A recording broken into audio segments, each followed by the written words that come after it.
Hello friends, எல்லாருக்கும் இனிய பொங்கல் வாழ்த்துக்கள்.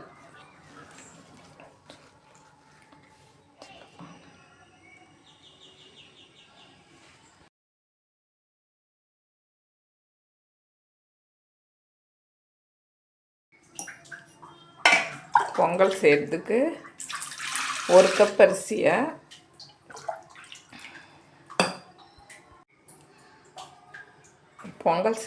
ஒரு கப் அரிசி, ஒரு கப் பருப்பு சேர்த்து ஊற வச்சுருக்கோம். பாசி பருப்பு ஒரு 3 மணி நேரமாக பானையில்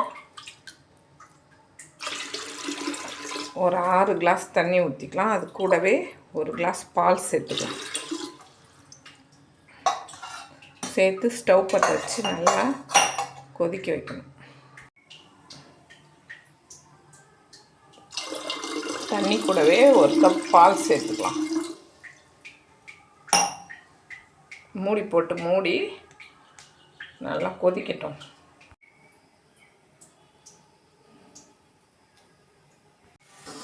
பொங்கலோ பொங்கலோ பொங்கலோ வலை நல்லா கொதித்து பால் பொங்கி வந்துடுது. நம்ம இப்போ அரிசியை சேர்த்துக்கலாம். கழுவி ஊற வச்ச அரிசியும் பாசி பருப்பையும் இதில் சேர்த்துக்கலாம்.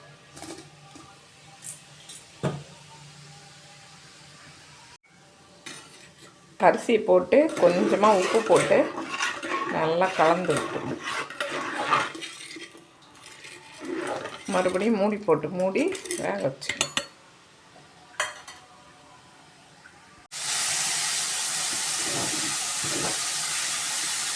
பொங்கலை நல்லா கலந்து விட்டுட்டே இருக்கணும். ஒரு பக்கம் பருப்புலாம் வெந்து கடைஞ்சி மிளகாய் பொடிலாம் போட்டு ரெடி பண்ணி வச்சுருக்கோம். சாம்பாரும் ரெடி ஆகிடுச்சு.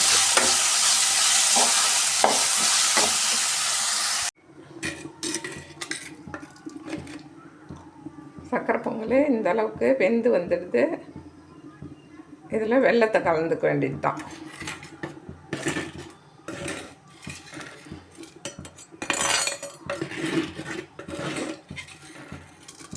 எந்த கப்பால் அரிசி அளந்தமோ அந்த கப்பால் 2 கப்பு வெல்லம் சேர்த்துக்கலாம். இந்த கப்பால் 2 கப்பு பொடிச்சு வச்ச வெல்லத்தை சேர்த்துக்கலாம். சேர்த்து நல்லா கலந்து விட்டுக்கலாம்.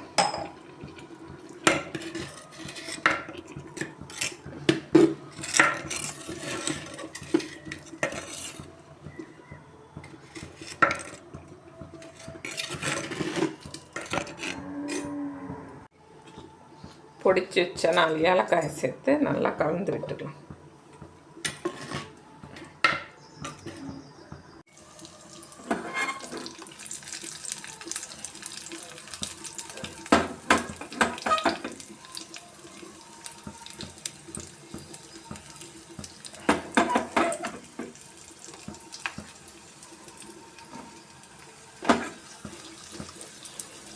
முந்திரி பருப்பும் திராட்சையும் நல்லா பொன்னிறமாக வறுத்து பொங்கல் சாதத்தில் சேர்த்துக்கலாம். சாம்பார் ஒரு பக்கம் நல்லா கொதித்து வருது.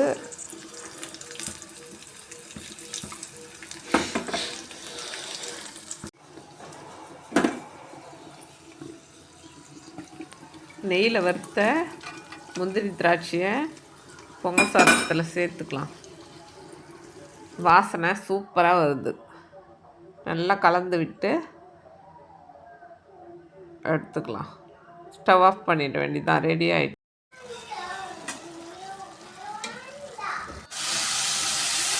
போஸ்ட் பொரியலும் ரெடி ஆகிட்டு. பாயாசத்துக்கு கொஞ்சமாக நெய் போட்டு ஜவ்வரிசியை வறுத்து எடுத்துக்கலாம். மிதமான தீயில் வச்சு வறுத்து எடுத்து தண்ணியை கொதிக்க வச்சு அதில் போட்டு நல்லா வேக வச்சு சர்க்கரை போட்டு பால் கலந்து முந்திரி திராட்சை நெய்யில் வறுத்து சேர்த்தாச்சு. சாதமும் வெந்துட்டுருக்கு.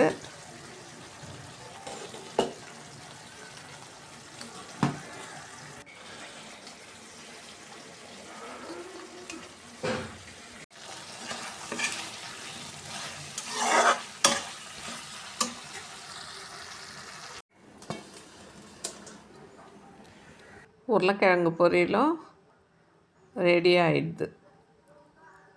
உளுத்த வடையும் செஞ்சாச்சு, கடலப்பருப்பு வடையும் செஞ்சிட்ருக்கோம். அப்பளம் வறுத்தாச்சு. கடலப்பருப்பு வடை வீடியோ எடுக்க முடில. சாமியும் கும்பிட்டாச்சு. சூரிய பகவானுக்கு வெளியில் வச்சு சாமி கும்பிட்டுட்ருக்கோம். சாப்பாடுலாம் வச்சு குத்து விளக்கு ஏற்றி சாமி கும்பிட்டுருக்கோம். காலை வேலைலாம் முடித்து சாயங்காலம் மறுபடியும் நிலத்துக்கு போயிட்டு பம்பு செட்டுக்கிட்ட பொங்கல் வச்சு அங்கேயும் ஒரு படையல் போடணும். அங்கே ஒரு சாமி வச்சு நாங்கள் வருஷாந்திரம் படைப்போம். இங்கே பாருங்கள், செடி வேர்க்கடலை செடியெல்லாம் முளைச்சிருக்கு.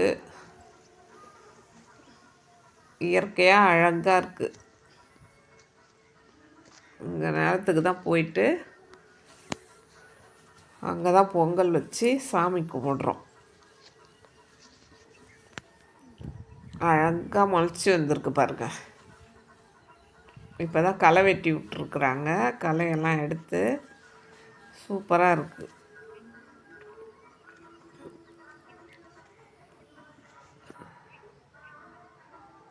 பொங்கல் வச்சு சாமி கும்பிட்டாச்சு மோட்ரு கொட்டாயில்.